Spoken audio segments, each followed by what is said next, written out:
Go. We're rolling. This is it. This is episode 284 of No Laugh Track Podcast. This is Justin Severson, the host. Circle of Heat. Let us play their music there at the beginning. Thank you, fellas. My guest this week did not record. I think it's the first time since I started this podcast we went a calendar year without recording an episode, Jackie Kashian. That's because I wasn't here. Except I'm going to take this out. Go ahead. That's how lazy I am. I'm using my mic skills, you guys. I'm just going to hold it. I was here a year ago, December, to record my new album. Yes. I think that was the last time I was on the show. Correct. And then last year, it was not an anniversary year, so I didn't come back. And Right. I wasn't working on a new album, so I didn't come back. And because Lewis will let me feature if I'm working on a new album, I got to, sort of tighten up a 20. Yeah. Because then I can bookend it with 5 old, and then the 20 that I need to get tight for the new album. Yeah. Well, not a new album yet. We're early days. So I just had the album came out in March of 2017. Yes. So how I shouldn't even. How did it do? How did it do? Yeah. Yeah, it did well. It did really well, though. Dan Schlissel hilariously at the end of the year sent me an email. He's stand-up comedy, right. Stand-up records. Yep. He sent me. He said, "I'm so mad you didn't make that end of the year list." And I was like, I didn't notice I didn't make an end of the year list. What happened? And now I have to go look at an end of the year list, which I was not included. I don't know if you know this, but I didn't. Do we care about this end of the year list? Whose list? For some reason. Whose list? I only care when I'm alerted to the fact that there's a list of things people liked. I am eligible to be liked. Yeah. On that list. And yet, I am not on that list. Oh, the outrage. Oh, thank you for giving me an opportunity to feel.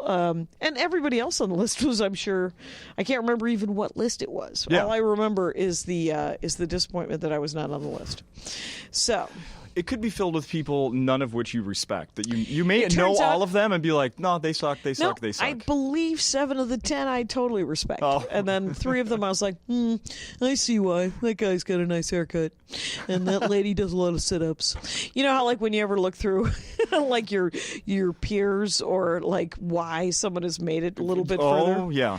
And you're just like, no, I see. I'm just not good looking enough or something, or I'm not young enough, or I'm not tall enough. Or yeah, that's where your brain goes. It picks the most random thing that totally probably has nothing to do with it. Probably not. It can't. I mean, it's. I'm not saying that looks and doesn't have to do with absolutely every job, not just show business.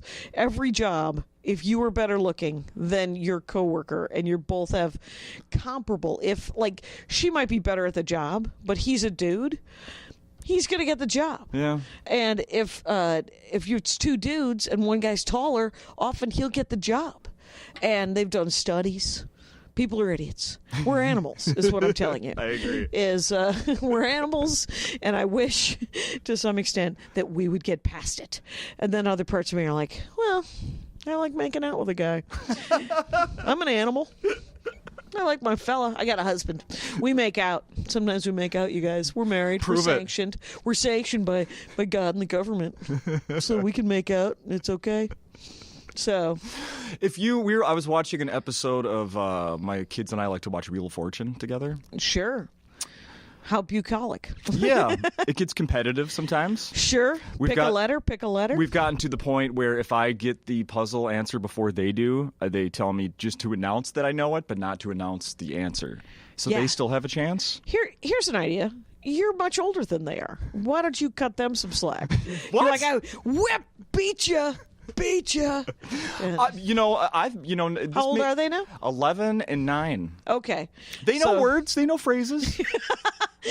You're almost an adult. Come on. Yeah. If this were Hong Kong, you would have been working for at least 3 years. So there. Yeah, speaking of that, I had I gave my kids some chores yesterday, and I told my one. I asked her. I didn't tell her. I asked her. I said, "Could you please empty the dishwasher for me? I'm gonna rinse some stuff off. I'll fill it. You empty them out." And I was watching her how good of a job she did, and I was like, "You're ready to get a real job." You've already Oh, started there you bringing go. in an income. Yeah. Yeah. We got to put this kid to work. Uh-huh. Oh, by the way, never finished. My new album, which came out, was recorded here live at Acme a year ago. Yes, it was. New Year's, is called "I Am Not the Hero of This Story." It was number 1 on Amazon and iTunes the first week, and opened at number 3 on Billboard. Never made Billboard before, so. Number 3, and as they say in the business, without a bullet. Sans bullet, you guys. Sans bullets. Yeah, just number 3, and then I believe gone almost immediately. But made the list, and I'd never made it before. So you Nice. should go out there, check it out. It is available to listen to for free, or you could spend some money. It's available for free. Yeah, it's on Spotify and Pandora Oh, and sure. all the places. I get a kickback for that. The YouTube, for some reason, the distributor puts the entire album up on YouTube. Oh, they do? And I don't know that I get any money for that. But they're the ones who got it onto iTunes, so I guess they get to do whatever they want with it. Okay. And it's a good album, and if you just want to get a taste of it, you can go to YouTube and look for it. You know how I've listened to it? I didn't listen to it free. I did not listen on YouTube. I didn't technically buy a copy, but I have paid for the Amazon unlimited music access. Oh, there you go. And it's available there. Yeah. I think even if you're just a Prime member, you can listen to it. Oh, Maybe. I don't know about that. So, but yeah, it's on Amazon. And if you have unlimited music, it's totally available. Yes. You can listen to it that way. It is. All of my albums. Knock yourself out. Listen to me get better. Or if you listen to them backwards. Would you do that? Would you dare do that? I have done that. And it is like watching myself turn into a vampire. It isn't okay. It isn't anything that I would recommend I do. But if other people, you get some nice backstory because it's all one arc. Mm-hmm. What happened was I hadn't headlined in about a month or so. I took a month, and I was just featuring, and I was just doing short sets around Los Angeles, and then I got a last minute replacement gig down at the Brea Improv in Brea, California, and I go, and I think it was 3 nights. I think it was Thursday, Friday, Saturday. So I go on Thursday, I do my set. It was fine. But I had forgotten a couple of like the bits that are not in rotation. Sure. In a 20-minute rotation, like in a 30-minute rotation. So I decided to listen to all my albums. And I was like, first of all, I realized because a lot of my comedy is storytelling, that I repeat pieces of stories in each of the albums. Oh. So, and people have given me some guff for it, and those really? people Okay. can, quite honestly, fuck off. You write a joke, and plus it's a story; it's an ongoing story. Some people haven't heard the other album. Sure. How about we give them a little backstory so they can get up to speed? Yeah. And but it was kind of fascinating, and I know why they told me that I repeated things because it was a little jarring when you listen to them in the row. Oh, okay. And you're like, didn't she just do a version of this? Yes, she did. Yes, she did. Interesting. Yes. So it's fascinating. Yeah. Yeah, the album's great. Oh, thank you. I really like it. Thank I even you. love the are these examples of like little throwaway, like I feel like there's something you say right at the beginning where it was you recorded it was Christmas? No, New Year's week. Yeah, New Year's week. And then at the beginning you're like, Merry Christmas, Happy Hanukkah, all thing. this stuff. And then you go, yeah, I say this every year. I'm sort of like I don't know how you say it, like a dad joke. Yeah. I say it every year. I'm like somebody's dad, yeah. That little throwaway line, like, that made me laugh really hard. Just Yeah. the classic dad. Oh, Right. funny. There's that joke he's got every year. We Right. laugh for 2 seconds. And, Right, and sometimes you laugh, and sometimes you go, why is he telling this again? Yeah. And then you laugh the next year. Mm-hmm. Because you're like, he's still telling this joke. It's funny again. Yeah. The joke is almost never funny. It is the repetition and the love you have for that man. That's correct. That makes you laugh every 4 times. That is absolutely correct. I feel like the material on the slate is very personal. Do you think more personal than... I am getting it is an interesting, like Horcrux, which was the album before this, was super personal, and I didn't know that it would get more personal. It's weird. It's the stuff I'm writing. It's every time I was thinking about this last night, is that my comedy has been changing for the last couple of years, and I, like everyone, hate change. And except for that, in comedy, if you don't change, you stagnate. Okay. And so you either have to, I mean, I don't know. What does Stephen Wright do? I haven't followed him close enough, but you know how he writes short one-liners. Set up, punch, set up, punch, set up, punch. And he has to write 3 times as many jokes as myself, for example, because he's working on 10-second increments and I'm working on 2-minute increments. Yeah. So he's still got to fill the 45. And so has his comedy changed? It must have, right? From one, like every 5 or 10 years, I was thinking, my comedy's changing. Every time it changes, I'm terrified that it's going to be either less funny or it's going to be, and especially a lot of this stuff that I've been writing lately has been I've always been sort of socio-political, sort of parable-y kind of jokes about my family and foolishness, right? I mean, that's a lot of comedy. And then, but this album particularly is much more pointed and much more, hey, we have to get it together because there's a shit show going on outside of this room. Yes. And I worry, like a lot, like that first 10 minutes was almost all brand new, not entirely, but I worry, I don't want it to ever become a lecture series, right? I want people to come in and go, oh, I'm going to hear jokes. And then some of the people, like there was like probably 3 or 4 people in the audience last night who were not psyched that I was doing some political comedy. Oh, okay. And I make the announcement in the beginning. I was like, traditionally, I've not been a political comic, and I don't want to be one now. Yeah. But I am alive, and we are here. And I'm not writing anything except for possible dystopian endings and possible, utopian endings. Yeah. I mean, those are the things I'm writing for and towards. And I want to be, because of how much is frightening, like people are scared. People are scared out there and they're angry. Yeah. And I, to some extent, without getting on some sort of pedestal or high horse, I think the job of comedy is to diffuse that or to point it in a positive direction, you know? That. Yeah. And so the last, probably 2 weeks ago, I did a show in Los Angeles, and one of the young comics, one of the new guys, he's probably 24 or 25, he's DACA. He's a dreamer guy. His parents are... He came when he was 12, and his parents were illegal immigrants, and he was made eligible for DACA, which is a grueling process where you have to prove that you're going to be an asset to the country. So it's sort of like immigration itself, in the fact that you have to prove that you have spent, and he's spent 10 years, 12 years in this country since he was 12, having jobs, getting good grades, all these different things. And now he's like, and so he was doing jokes about how he was about to be deported to a country he's never been to. He hasn't been to since he was 12. Yeah. He's like, if I got to go back to Peru and start raising bananas for a living, it's going to be a great disappointment to me. And he was like, it was so personal. And it was so, you could tell he felt that obligation, but exponentially than I do, right? Yeah. Because he's like, it's got to be funny. Nobody has to be sad for me. Nobody has to be like, we got to march for this guy. Yeah. He's like, I got to find some humor in this, and that's how comics deal with things. So, have you seen, what you're worried about happening to yourself? Have you seen that? No names, of course. But have you seen that happen? Other like not changing.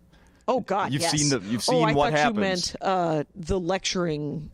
That is what I'm asking. Things. Actually, yeah. Well, there's 2 things that I've witnessed that are a warning to us all. Okay. One is the comics who get bitter on the road because the people they came up with got famous and they didn't, or they got successful and they didn't, or they something happened and they didn't, and they don't feel psyched about where they're at. Right. And I have always thought to myself, if I get to do stand-up comedy, that is a win.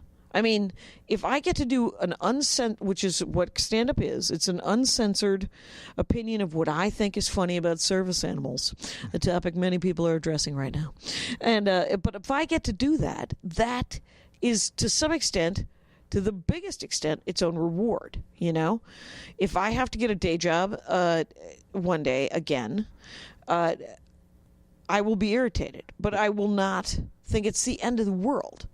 Because stand-up comedy is such a dream and a gift and a thing that I love that I don't see myself ever stopping it. Did you see Bill Cosby went up? Yes. Yeah. A week or so ago? Yeah, a week or so ago. He went up at, him and his wife went and saw a jazz band. And they were like, hey, do you want to come do some time? And I know, and I think we've talked about this, about how I know that he's been writing jokes for the last 3 years. Right? But nobody's putting him up because he's a monster. Right. But I guess if you roofie 60 people, it doesn't mean you stop writing comedy. And so he gets up and he does 20 minutes or whatever. And it's storytelling and it's supposedly, entertaining and fun. And, it's funny because he's a funny guy. He's just broken. Yeah. And any number of women have been interviewed. They were like, yeah, he roofied me. It's weird. I would have slept with him, even though I knew he was married. And for some reason, he needed to have me be unconscious. And I was like, yeah, that's because he's a rapist. Yeah. Anyway, so, but everybody was all mad at the audience at this jazz club. They were like, they didn't boo him off. They just sat there politely and some of them laughed. And I thought, yeah, that's a jazz club. Those people will sit through anything. Have you been to a jazz club? They'll sit through like a 14-minute saxophone solo. Just to try to figure out if it's good. Right. And then at the end of it, they're like, no, that wasn't any good. And you're like, he should definitely go to jazz clubs. Yeah, I suppose. Because they are the most patient sons of bitches you've ever met in your life. Right. And you're like, check out the opera, Bill. Yeah. Anyway, so where people don't know what they're watching, they don't know the language, but they sit through 3 hours of it, and they're like, "Well, that was incredible." That's a great analogy, actually. I just liked the rhythm. I just liked the rhythm. Did you? Okay. I just like the comedy. The guy that was talking the comedy happens to be just a disaster of a person. But oh my God, too funny. And so I've met the bitter, right? And or people on the road who have just sort of given up. Like, I think that if you're afraid to change, a couple of things can happen. Well, no, only one thing. You stagnate. So if you're afraid to change, but you keep doing stand-up, I think you keep doing the same stand-up. Yeah. And you might write new jokes, but they're the same pattern, and it's the same thing, and it's never anything that's going to cost you anything. Sure. Intellectually, emotionally, any of it, right? Yeah. And then there's the other thing where the thing that I'm more afraid of, which is Dennis Miller. No, so you know how Dennis Miller used to do a lot of Smarty Magoo like references? Oh, yes. Yes. And then got sucked up his own ass and started, was looking for a thesaurus, no doubt, up there. And got so sucked into that world, it became boring and repetitious. And now all he does is lecture. And he lectures right-wing politics with occasionally a joke that is usually at the expense of someone who is doing fine. Why would you, who isn't doing fine? That's right. He's punching down. So so Dennis Miller is a mess as well. So, like, both of those comics, I see those comics and I'm like, oh, there but for the grace of God. And so as much as being scared, I think being self-aware of the Dennis Miller trap and because the other one's easier. Stagnating is easier than not. Sure. Because you can just sit in your own BS and swim around. Yeah. And you're still getting work. and it becomes less cool work and less cool work and less cool work as you get older. But you're like, well, I need to work, and I'm making a living. Yeah. And you're like, stop. But yeah. So, but I've always been aware of that. The possibility of doing the road, getting too dirty or too boring or too sitting in my own whatever. It's like, so whenever anybody says, hey, are you still doing jokes about your dad? I get furious. Oh. Because I'm like, he said something new. He said I remembered a new thing about my dad. Everybody has a dad. And then I write the joke that I was going to write anyway. Yeah, so, you should. but I get more defensive because I worry about being that stagnant. I see. And then the lecture thing. It's not like you're known as the jokes about my dad comic. Right, but for that person I was. Yeah. And so why wouldn't I completely glom onto that and send it to committee? Like a crazy person. Anyway. I listened to you. I don't know. I'm so late on the game, but I've become a big fan of Pete Holmes, and I listened to you on his podcast. Oh, he made it weird. Yeah. You know what was the weirdest thing about that? It's a 2-hour podcast. Yes. That's super weird. Yes. Do you know how weird that is? It's almost so weird I don't want to do it. But I had a new album coming out, so it had to be done. And plus, he's been really nice to me. I just did an ad for his HBO show. I wasn't on the HBO show. Oh, I heard you. Yeah, I heard you talking about this on Jackie and Laurie. Yeah. It's an ad for his show. His show is called Crashing. Yep. And it's a caricature of how bad he was when he started and why he started and all this stuff. So it's kind of sitcom-y like that, right? Yep. It's about stand-up. And so we did like an hour shoot, and it was supposed to be stories, just sort of nightmare stories from the road and from doing stand-up. And I told probably 7 stories. The one they pulled for the commercial was, and I told them this while we were recording, just so to exonerate me, is that story isn't actually about me. Oh. I was there. I saw it. And it works better as a first-person story. Okay.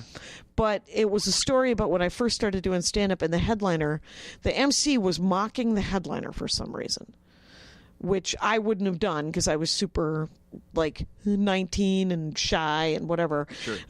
And so, but this guy, he was just kind of busting his balls a little bit. And when he introduced the headliner came up, and it's 1984, remember? So he's smoking, and he put out a cigarette in his hand when he shook hands with him. Oh, Jesus. Yeah. Because he's like, hey, and here's your next act, Jim Badit, or whatever his name is. Yeah. And so Steve puts his hand out, and the gym guy puts out a cigarette in his hand. Holy crap. Yeah. You know what that is? That's a disaster of a person right there. Yeah. That's some bad mojo. Yeah. So, but I was there for it, but it did not happen to me. So if you're watching the ad, I told many other fascinating stories that did happen to me. But I don't know if you can tell, I'm a little wordy. They needed it to be tight. And so they just picked out one of the stories that was like... Oh, okay. Has it been airing? Yesterday. Oh, okay. All right. It just went up yesterday on HBO. Oh, all right. To advertise the premiere. The season premiere is coming up of Crashing. I think it already happened. Oh, did it? Yeah, I think they're 4 episodes in. Oh, weird. So I don't know why, because we only shot it 3 weeks ago. Weird. Maybe That it's is weird. promote the second half or something. 'Cause Yeah. I'm up to date. Except I missed. Have the you most gotten recent. to see Two Dope Queens? No. 4 1-hour variety specials. Yes, I read about this. And it was. The first I've one. always loved those guys, and I don't listen to any. I have 2 podcasts. I don't listen to any podcasts. Very sad. But it's because I don't. When I used to drive a lot, then I would listen to books on tape, or the radio. I do all kinds of things. Yeah. And I don't drive as much. I fly all the time, but I'm mostly reading a book for some reason. Anyway, so. But Two Dope Queens are these 2 young women in New York. They, for 3 years, they've had a podcast at WNYC, and it's called Two Dope Queens. Yep. And they are young African-American women, 27, 28 maybe. Phoebe Robinson, Jessica Williams, and they're great stand-ups apart. And then together, they're such good friends that their chemistry, they're just it's so hilarious and comfortable. And they talk about real issues. and they joke about real things that women in their 20s, men in their 20s. So, just sex and boyfriends and race and politics and all the big issues that happen to everybody's lives. Yep. And then, so two dope queens, they banter. They introduce a comic. They come back. They interview somebody. They come back. They banter. They introduce a comic. And then I think they wrap it. And then they might be like a game. Like, what shouldn't you do? Or whatever. I don't know what the games are. And, I got to do a set on one of the 1 hour specials. Oh, nice. So it's cool. Yeah. Yeah, one has aired, I believe, last Friday. Michelle Buteau. And you were not on that one. I was not on that one. Okay. Michelle Buteau was the comic that I remember was on that one. And I can't remember. Might have been Mark Normand. But it's Mark Normand, Michelle Buteau, Baron Vaughn, myself, and then I think two other comics, but I can't remember their names. So how much do you do on there? Just like 7 to 10, okay. I think. And it was literally, hey, you're doing 7 to 10, which is like a normal way you go to a show and just do a guest set. It's usually not a thing that happens when you're shooting for HBO. Right. So, and nobody checked my material. What? Oh, and that's rare. Almost unheard of. Right. For television. For television. Yeah. It's the only other time it happened was a show I did in the late 90s was called Late Friday or something like that. Okay. And it was run by this woman who ran a really cool alt room in Los Angeles, and it was on so late at night on like CW or WB or something at the time. And so I show up she books me. I show up, the guy who walks me to the stage is a guy who now books some damn thing, right? For years he booked Chris Hardwick's At Midnight. Okay. So he's probably booking something else that's comparable. Yep. Or some other stand-up thing. So he's walking me to the stage and he goes, so you're doing like 7 to 10, right? And I said, yeah. He goes, all right, have fun. And then I go up, I do my set, and then I do the show again because I saw that people got to do it twice. And so I asked the woman booking it, Lisa Langang, if I could do it again. And Bart Coleman is walking me to the stage the second time, and he goes, it's a different 7, right? You're doing a different 7 to 10. And I said, yeah. And I loved that. I loved the respect. Like, he had to ask. Sure. But I loved the amount of, we're all adults at work. You're not going to pull your dick out, and I'm not going to repeat comedy, right? I mean, just something normal, right? Right. Like, we all know we're at work. Completely insane. These days, you do have to. I guess you do have to mention the most basic. Just remember, we're not doing that. Please. I swear to God, 75% of all men have accepted that women want to vote and walk around by themselves. Yeah. And it's Crazy. only been like 150 years that we've gotten to. Crazy stuff. Prior to that, you had to have a dude with you. Mm-hmm. Otherwise, some dudes would be like, "Oh, that's a woman alone. Oh, I get to just kill that woman then, right? And then fuck her? Or wait, the other way?" And so, which way is it? Do I screw her first and then kill her, or kill her and then screw her? I could do either. There's another one right over there. Anyway, so I've been parking in the Skyway recently, downtown Minneapolis, St. Paul, pardon me, when I work Minnesota Wild games. I've been parking in the Skyway. And some nights it's a little shady up there where I don't feel safe. And then you see those signs when you're certain parts of the Skyway, like if you can call and get an escort. And I know that those things were put up there for women.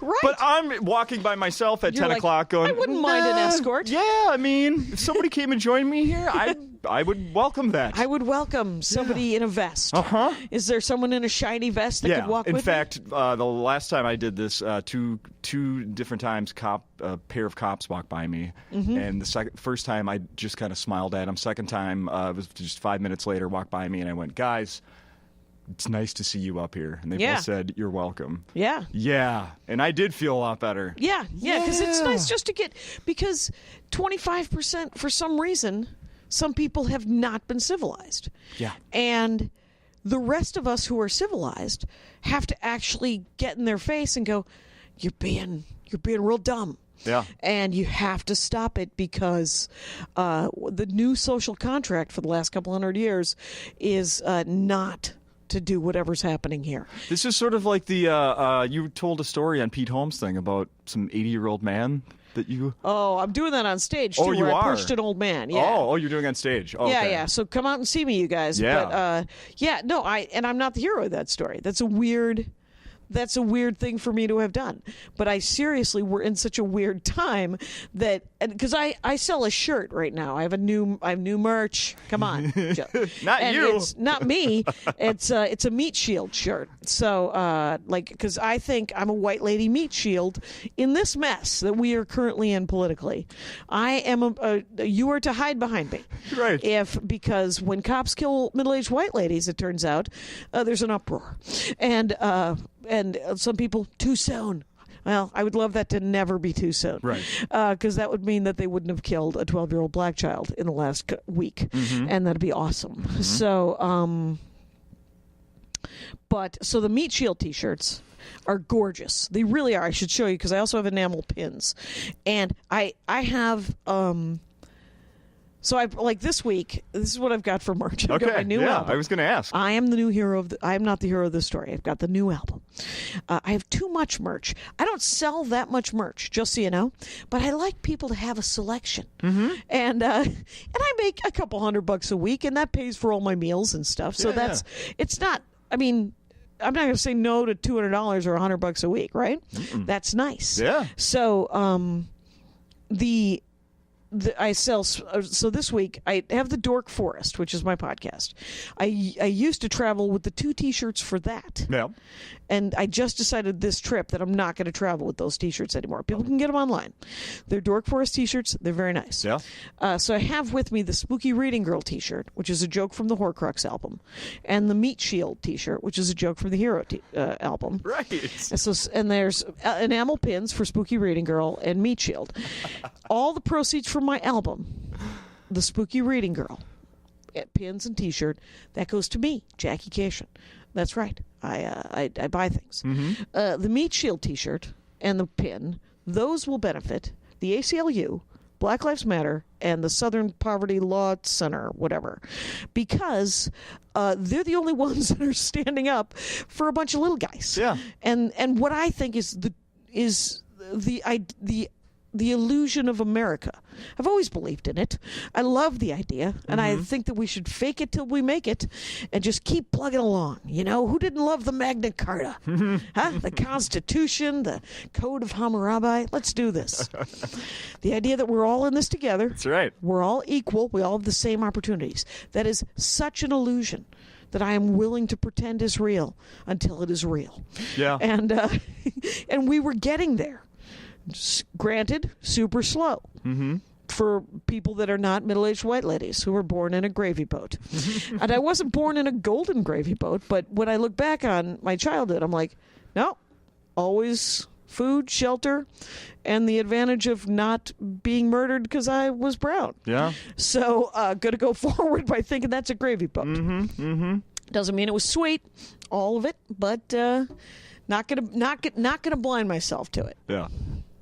Anyway, but that's the merch story. Well, that's really cool that you're doing the donating. Yeah, it's at first I was like, what a cool shirt, because I got Jenny Fine, who is from Minnesota, to do the art on it. It's very June Cleaver, lady with pearls. Oh, yeah. On a shield, and then it says in Latin on the front, "Get in the way of bad behavior," and then on the back in English it says "Getting in the way of bad behavior." Nice. And so, malice impedirect. I forget the.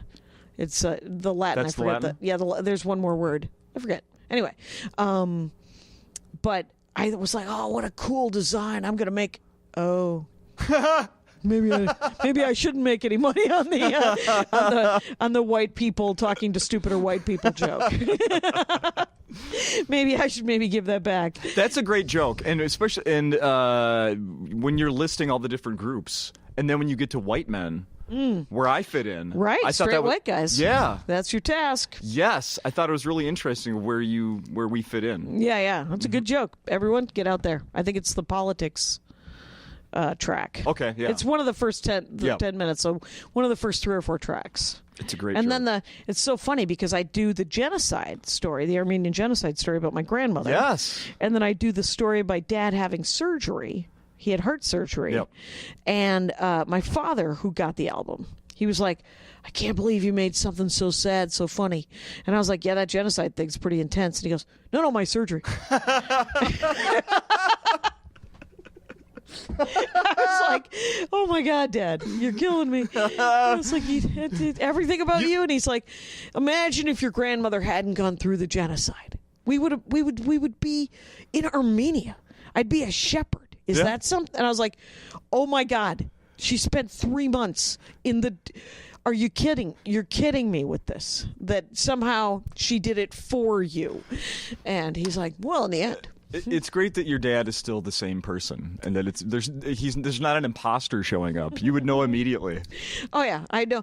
He was right after the surgery. He was trying much more to be. He had a good scare, like a hell of a death scare, and he does try to be a good guy sometimes, but he has to be. I mean, he's so self-absorbed; it's almost complete. Sure. The shell around him, tink, tink, tink, tink. You can't get past it. Usually, you got to remind him. My sister had her first kid. I called him and I said, "Hey, Dad, Darla and Sam had their baby. It's a girl. It's her name. Blah blah." And so I hang up. The next day, I called everyone in the family. Right? Because Darla was like, hey, could you tell everyone that the baby was born? And I was like, yeah. So I call everyone. No one called her. Oh. Two of my brothers talked to her. And so I had to call everyone back. And I called my dad back. And I'm like, hey, it wasn't just an announcement. It was also, I didn't know that I was going to have to tell you to call your daughter and say congratulations on the birth of her first child. Oh, and he goes, oh, shit. And I was like, yeah. She knows. Why don't you get on the horn, Pop? And then the second kid's born, I tell him, and I forget again to tell him to call her, so he doesn't. So a couple of months after her second child is born, he's having dinner with one of our brothers, and the one who lives here, and who is very thoughtful on them for the most part, right? Okay. As much as anyone is. Mm-hmm. And in my family, he's actually really good. But so Phil's having dinner with my dad, and he calls me and he goes, hey, I could tell you a story about Dad. So we're sitting at lunch, and Dad goes, I was talking to Darla, our sister, and Phil goes, she took your call? And my dad goes, is she mad at me? And Phil said, yeah, they had another kid. You never acknowledged it. And my dad literally says, oh, well, does she know I don't care about any of your kids? Oh! And this is my brother Phil, what? Proud father of 4, by the way. And he said, and there's nothing you can do except laugh, because he's not lying. Yeah. He does not. He does not care about any of their... He has not met his great-grandchildren. Wow. Yeah, he's a piece of work, is what I'm saying. Wow. Yeah, he does not particularly change. And you're just like, dude... Sometimes he's very nice. Sometimes he's thoughtful, but he's had to have thought of it. Yeah, right. And he's in Wisconsin? Yeah, he's in Milwaukee. Yeah. Is living in some apartment building with a bunch of old people, he said, in West Milwaukee. Not like him. Not like him. Not like 80-year-old him. Right. And I love that. Yeah, that's pretty These great. dang old people around me. Exactly. Look in the mirror. 92-year-old guy? Yeah. That guy's old. Is he? Is he old? He said, I'm trying to talk the VA into give me an eye lift. And I was like, what? You want a facelift now, Dad? Seems late in the game. Yeah. And he's like, game's not over. And I was like, well, good for you, man. Matter of fact, I got to write that down. That's actually very funny. That is really, yeah, do write that down. I need to ask you about something I saw. First of all, your Instagram. There's 2 things at least that I want to talk about. Yes. Your reviews of hotel room art. Oh my I am God. enjoying those. I don't know when you started. I just all of a sudden saw one. You know what? I don't know how long you're doing because I just kind of got back into Instagram, I don't know, 6 months ago. I love those. They're so stupid.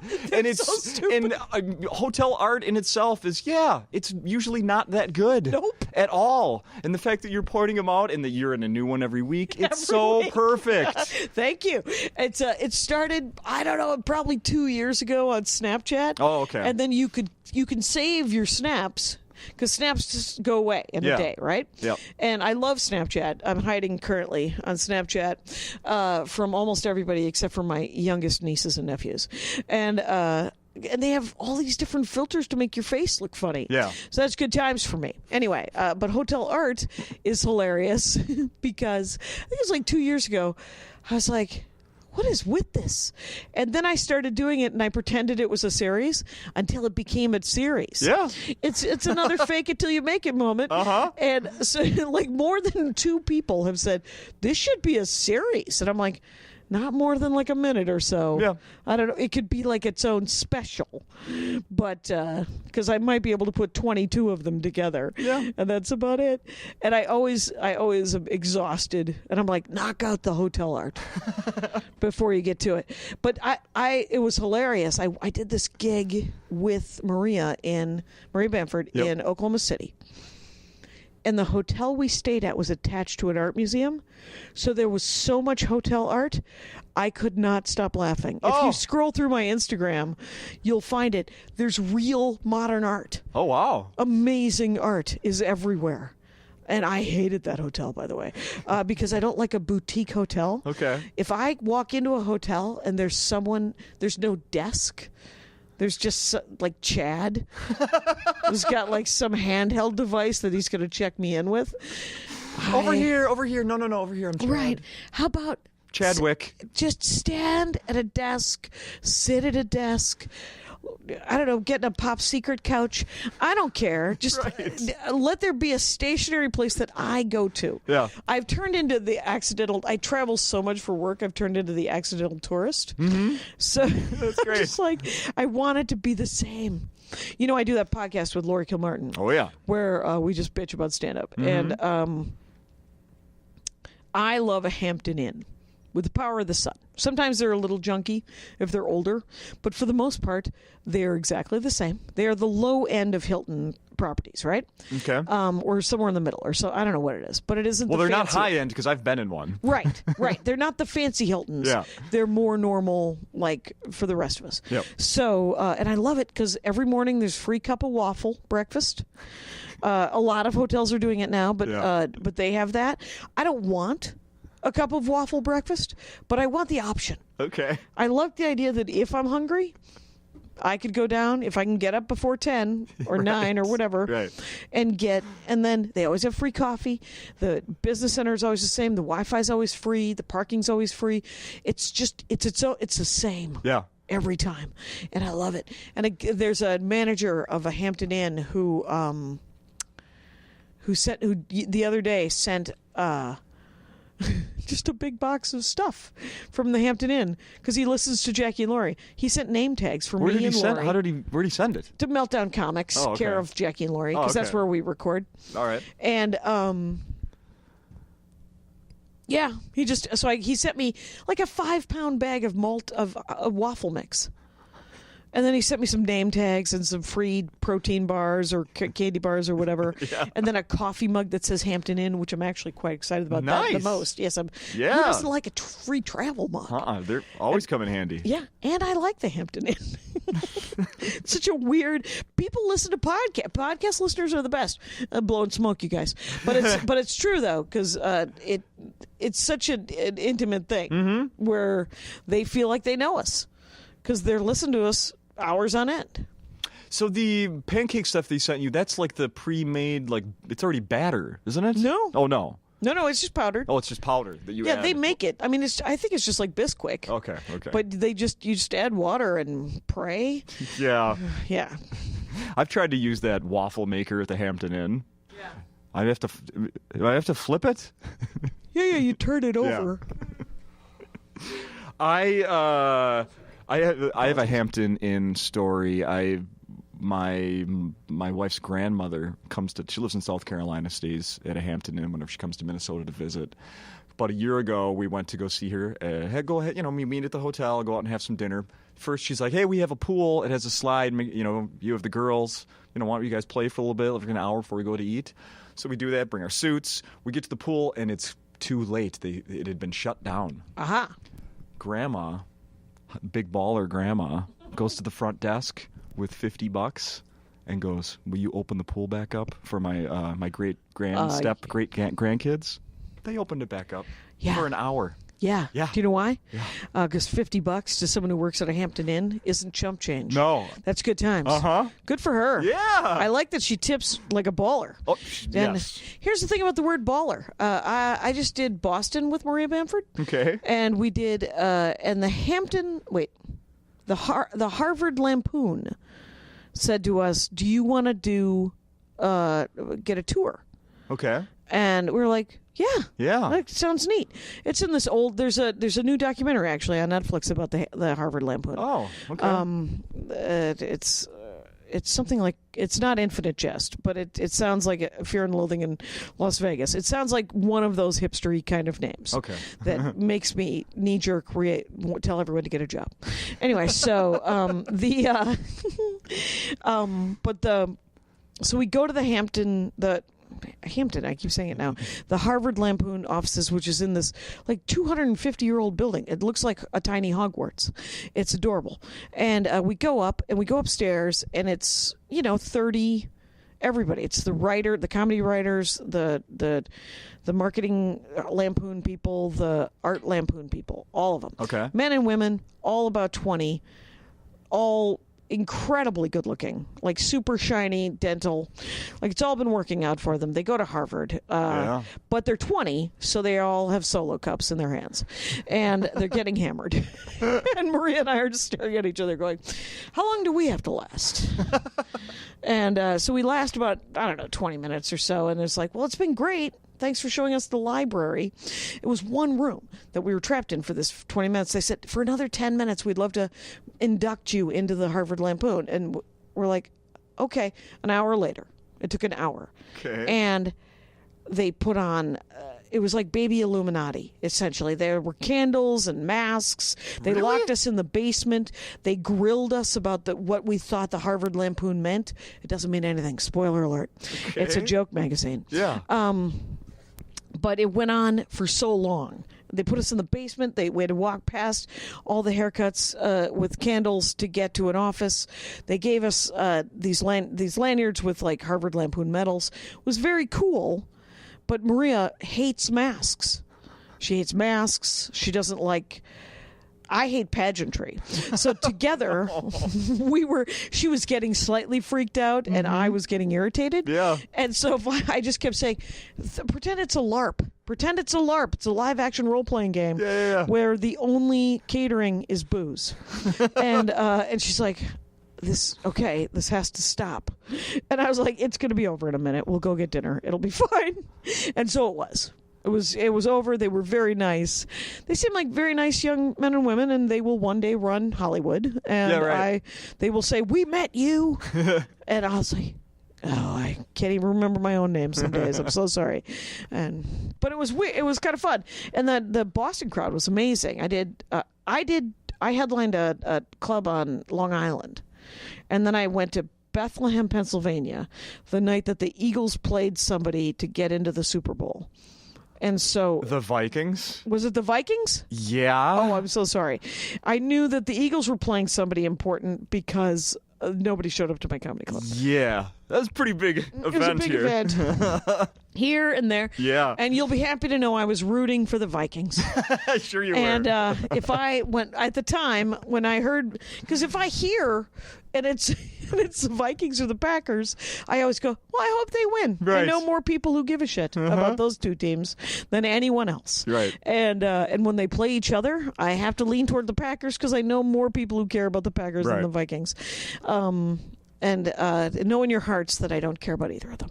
And I hope it all works out. The last 2 weeks of this podcast have been very heavy football, the Super Bowl, as you can imagine. Last week, Tim Harmston headlined. Oh, my God, who is a big Packer fan. Yes. He was on the Dork Forest talking about the Packers. There you go. Exactly. Yeah. A week before, Cy Amundsen. Oh, my God, Who who's actually a huge works for Viking. SportsCenter now. Yeah. No, he's got Yeah. a SportsCenter gig. Yeah, so this week has been different. There's been a 99% less football talk. Exactly. Allow me to tell you about Star Trek Discovery. It's the Star Trek we deserve, not the one we need. I would like the Star Trek Oh to my be God! better. My wife and I wanted to go. We wanted to pick a new show to watch together. You know, like a binge thing. and we had and that is a thing. Oh, for Let's sure. pick a new binge thing. Yeah. That doesn't sound ill at all. That doesn't sound like anybody's got an illness. Right. Anyway. Oh, where do I start? And we were like, how about Star Trek? How about one of the Star Treks? And I was like, I think I really liked that one. God, there's been so many I can't remember. We go to Netflix and we're searching through the Star Treks. We picked the wrong one. Oh, really? What'd you pick? Was it Voyager? I think it's a Allow me to storm out of here. It's a fury. maybe that wasn't it. It was a 90s one, No, and we watched 2 episodes, and I went, "Oh God, this is not it." You can't watch 2 episodes of a Star Trek, especially from the first season, because they're all broken right away. It takes 4 episodes, even the new one, and the new one is more Star Wars than Star Trek. Here's the thing. Here's what I want from my Star Treks. Okay. I want enlightenment. I want higher ground. I want people to pick the high road. I want noblesse oblige. I want a lot of sort of supercilious white people becoming enlightened. That's what I want. And if we can, let's put some people of color in there, and then all of humanity is getting enlightened. Yeah. And so that's Discovery takes place before the Kirk Spock Star Trek. And this is the newest one, right? That's the newest one that's on CBS that you have to pay for. $6 a month from CBS. Oh, geez. It's dumb. We did it anyway. Anyway, so it takes place before the original Star Trek. Okay. So it's before the Enlightenment, before the Federation is enlightened. Yeah. The Prime Directive and all of these things. It is entirely about the war with the Klingons. So it's about mediocre people making terrible life choices and being at war. And then occasionally, like in the first episode, you meet essentially the Star Trek I wanted to see. Okay. That officer. Well, spoiler alert. No, it's not going to be about her. It's going to be about Spock's essentially foster sister. Oh, okay. Spock's dad, Sarek. That character is in it, and we follow his this human adoptee who was raised on Vulcan, and she is awesome. And this show is awesome, but it's super dark. It's a dark, war-filled Star Trek. Wow. Which makes it more like Serenity and Firefly. Okay. And less like Star Trek, except for that Firefly was about smugglers with a heart of gold. And this Star Trek is about mediocre humans who are in charge of a war effort.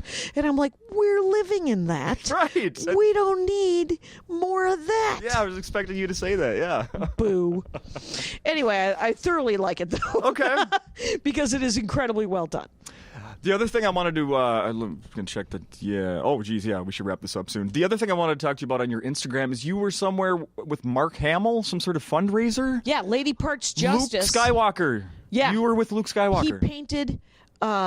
He painted a cartoon of the Joker, who he's been playing on Batman. Yes, for 25 years, voices right? The Joker, awesome. And he drew, and it's at Lady Parts Justice, ladypartsjustice.com. You go to the auction thing, and you can get that. You can auction to get that painted by Mark Hamill, or a stormtrooper helmet that he glittered and made look like Carol Channing. What? Yeah, ridiculous. Anyway, so but Mark Hamill hugged me and gave me took a photo with me, and I was like, oh my God, this is the best. Speaking of sports, Erin Foley, who has Sports Without Balls, and she loves sports above all things. Oh yeah. I was riding with her the other day, Joke Machine, and she said to me, so is meeting Mark Hamill sort of like if I met Derek Jeter? And I said, sure. Instead of, who's Derek Jeter? Who's Derek Jeter?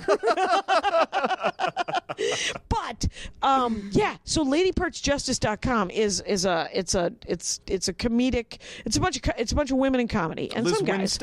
Liz Winstead, who created The Daily Show. Mm-hmm. She has started an organization called Lady Parts Justice, and what it does is they make they expose, like at the state level, there's all these crazy laws saying like you have to make a fetus as a person.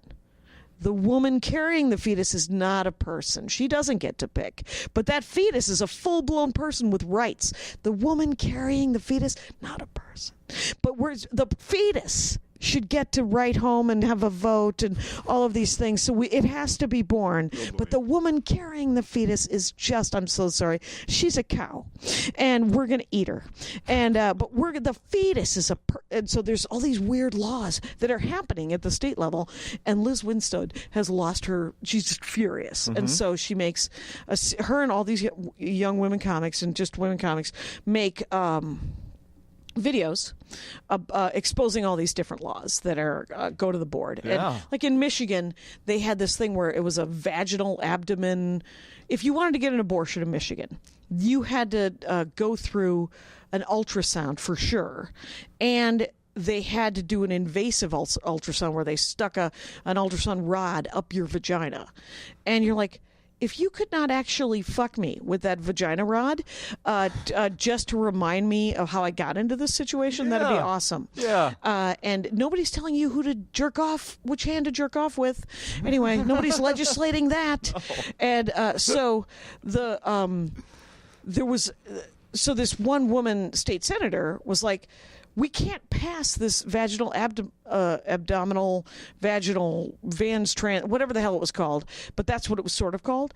And she was talking about it, and one of the guys who instigated the bill, because it's always some guy who would like to orchestrate and control, and he said, you have to stop saying vagina. Okay. That's the medical term for the part. Did you want me to call it a pussy? Would you like me to call it my slit? What would you? I mean, some weird. What do you want to sleeve? Sheath? I'm so confused. Right. So he said you can't say vagina anymore because it's gross. And she was like, wow. It's in the name of the bill. And he goes, Yeah. well, use a different word. And she said, like what? And he said, how about lady parts? Wow. Yeah. Wow. So Liz Winstead named her organization LadyPartsJustice.com. That makes complete sense. Instead of VaginalJustice.com, which I'm sure would have been grossing out everyone. Anyway, but LadyPartsJustice.com, you can still donate it because they make videos, they tour, they visit, mostly not Planned Parenthoods because Planned Parenthood gets separate donations. They visit privately held women's health clinics. Most of them provide abortions, but they mostly provide pap smears and mammograms and other health stuff to poor people. Yeah.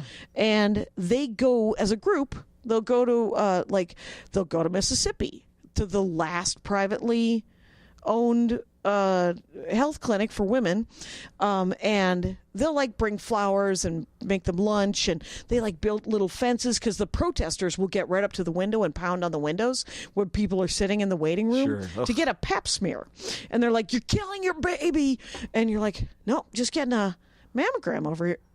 All right, keep yelling. Anyway, so they build fences and they build plant gardens and they bring them lunch and they tell them that they're not monsters. And, and so they do good work. So LadyPartsJustice.com is a great thing to donate to if you believe that women should get to, that women are people. If you believe that women are actual people who shouldn't have their left arm regulated, that'd be awesome. I'm with you. They are people. Anyway, Mark Hamill was there for that event. And Mark Hamill, Greg Proops, Andy Richter, Jeff Ross, Sarah Silverman, Ada Rodriguez, myself, and what was her name? Chelsea Kane, an actress. Not Chelsea Kane, the horror writer, who I mixed her up with Chelsea Kane, the thriller horror writer. And she was like, there's a woman named Chelsea Kane who writes thrillers and horror. And I was like, yeah, she was on The Dork Forest. You don't look anything like her, but I thought you were her. And she was like, well, I'm going to look her up. She was so nice to me, the Chelsea Kane, the actress. So you were saying to her that we've met before. Uh-huh. Oh, oops. Yeah. Oopsie. Got social skills at a minimum. Yeah. Walking around. Free at last. Clearly, I need to be regulated. Nice job. Did you get to ask Mark Hamill any Did you nerd out with any Star Wars questions, or did you just play it cool? I decided to be super cool and tell him how much I liked his Joker. Oh, nobody says no. Everybody says Luke. Yeah. Nobody says Joker. Right. And Andy, my husband, got to work with him once on a video game, so I talked to him about that. Oh, okay. And I said, "You worked with my husband." That was my intro. That was my in. Perfect. I was like, "My husband worked with you. I'm not just coming up to you. My husband worked with you on a video game for THQ." He was like, "I remember doing a video game for THQ. What was it called?" And I said, "I think it was like Darksiders or something." He was like, "Yeah." He said, "My husband said you were incredibly great. You were just great." Actually, Andy told me that Mark Hamill, he bookended into this voiceover recording thing that he had agreed to do, right? Uh-huh. So he comes in, Andy's producing, and Mark Hamill spent a half an hour answering everyone's Star Wars questions, taking selfies, taking pictures with people, and Andy said it was almost to the minute, a half an hour. He was like, "Okay, let's knock this out." So he books it into, like, the guy knows how to be Luke Skywalker. Awesome. It gives back to the fans, and I just think of him working with Liz Winstead and how great that is. That's really cool. It's so much proof that there are so many decent straight white guys, and they genuinely are. Yeah. They're just people. Everyone's just people, and some of them are straight white guys, and they're good guys. Yeah, it would have been. I'm thankful that he is not a jerk and a bad guy. Yeah. For someone that I thought How was the disappointing would have been. coolest since I was a little boy. I have to say this, as I saw the new Star Wars movie, and I loved how whiny he was. Because Yeah. Luke Skywalker has always been a fucking whiner, and he's a whiner to the end. Yeah, you're right. But what I do love, and this might be a little spoiler, so hold your ears or go see the damn movie. Yeah, what's taking so long? It's been months. And so he literally at one point says, "What do you want me to stand in front of an army with a light sword?" And she says back, "Sometimes people need the illusion. Sometimes need the illusion of a hero." Yeah. And then he stands in front of an army with a light sword as an illusion. And the only reason they believe it is because he's Luke Skywalker. And that's the character. Yes. He's a legend. Yes. Oh, that was it. Not an illusion. She called him a legend. Sometimes they need the legend of a hero more than the hero. Yeah. And so the only reason they believed he was standing there and that he would have survived that barrage that emo Kylo Ren sent at him. and so that's the only reason they believed he was real, was because of the legend. I wish you would have been in the car with me after I saw it the first time. Because you were kind of critical? Yeah, a little bit. That'll happen. A little bit. I tend to walk into those movies remembering I'm no longer 11. And I was like, just try to find your inner 11-year-old. Yeah. Because otherwise you're not going to like it because you're a grown-up lady. And you can see gaping holes. Yeah. But you know what was one of my favorite movies of the last year, superhero-wise, would have been that the Spider-Man Homecoming. Oh, okay. Michael Keaton as the Vulture. Yeah. Nailed it. Like literally knocked it out of the park because the Vulture is lame. In the comic books, the lamest. And yet Michael Keaton turned him into a real supervillain. Yeah. Like you're like, oh, that guy's smart and weird. Now, if that doesn't sum up Jackie Kashian, the fact that you know that either there's a difference or there's something the same, Sure. similar. I'm looking forward to Black Panther, man. I bet you are. Yeah, and it's so funny because that guy who's writing Black Panther the comic book, his name is Tanahashi Coates. I think that's it, Tanahashi Coates. Okay. And his last name's Coates, first name Tanahashi, and I only know him from Black Panther. Oh my God, he's famous. So famous as like a political analyst. He's a journalist. He's a guest lecturer. He's got He's got movie projects with Oprah, and I'm like, no, that's the guy who writes Black Panther. He's doing a great job. Black Panther and the crew. You know where he gets together with Storm? They were married, back in the 80s. No, all right. I love it. I love it. Is there anything else we should mention or put a bow on this thing? Oh, yeah. I think we're good. Dork Forest, Jackie and Laurie. Yes. And I'm Not the Hero of the Story. And come to Acme because it's the best. Absolutely. Come see Jackie and follow her all over the place. Listen to her stuff. It's all good. And come see somebody else at Acme if I'm not here. Yeah. Because it's always going to be good. This week, Jackie Kashian. Next week, Chris Porter. Chris Porter with the haircut, you guys. Come on. Do it. Didn't recognize him. But I have that face thing, which is often called self-absorption. Thanks, Jackie.